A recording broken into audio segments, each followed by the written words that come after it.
जे होते ते होते, म्हणून त्यांच्याबद्दल बोलणं आता उचित नाहीये. आणि आता मी जे फिरतो आहे लोकांच्या, तर लोकांच्या मध्ये जे लहान मुलं आहेत त्यांच्यापासनं ते वयस्कर लोकांपर्यंत सगळे आम्हाला आपुलकीने बोलत आहेत, त्यांच्या समस्या आम्हाला शेअर करतायत. आणि आमच्या बरोबर ते स्वतः इन्व्हॉल्व्ह होऊन अख्ख्या एरियामध्ये, त्यांच्या आजूबाजूच्या परिसरामध्ये स्वतः लोकांना आवाहन करतायत की ह्या वेळेस नक्कीच आपल्याला बदल घडवायचा आहे.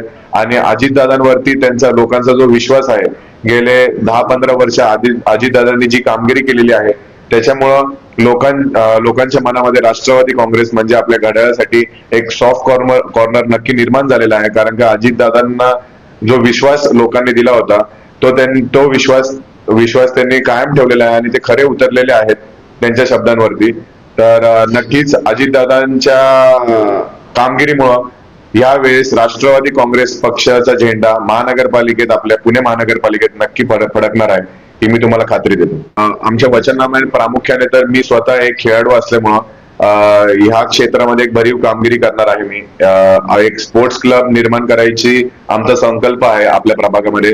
ते करत असताना वयस्कर लोकांसाठी आणि महिलांच्या सुरक्षेसाठी सीसीटीव्ही कॅमेरे लावण्याचा आमचा मानस आहे.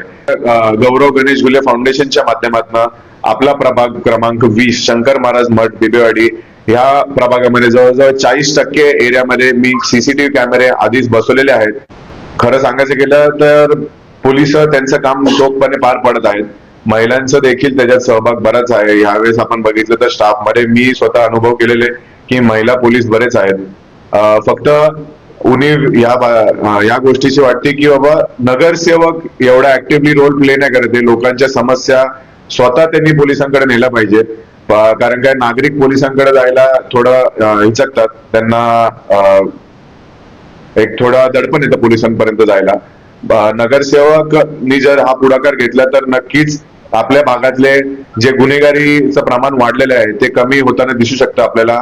आणि जरी झालं काही तरी नगरसेवकच्या माध्यमातून ते जे काय गुन्हा झालेला आहे ते नेमकं का झालं आणि कुणी केला ह्याचं नक्की स्पष्टीकरण आरामात भेटू शकतं.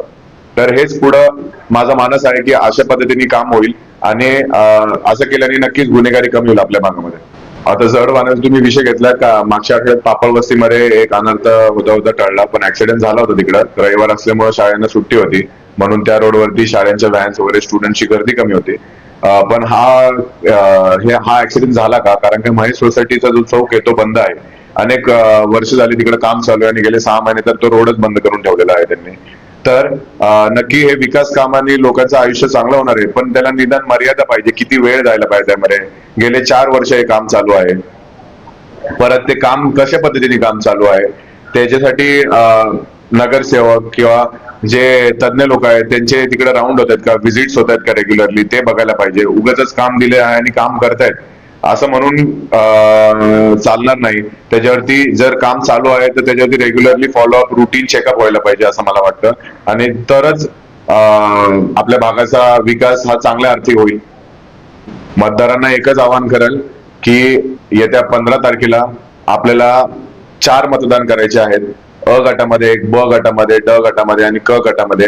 तुम्ही 4ही मतदान घड्याळ चिन्ह या समोरचं बटन दाबूनच करावीत. आणि 15 तारखेला आपल्याला सर्वांना माहिती आहे किंक्रांत आहे, तर किंक्रांतीच्या निमित्ताने सर्व जे जुनी राक्षस होती त्यांना सगळ्यांना तुम्ही गाडून टाका आणि नवीन चेहरे आणि एक नवीन पिढीला संधी द्या, हेच मी आवाहन करेल.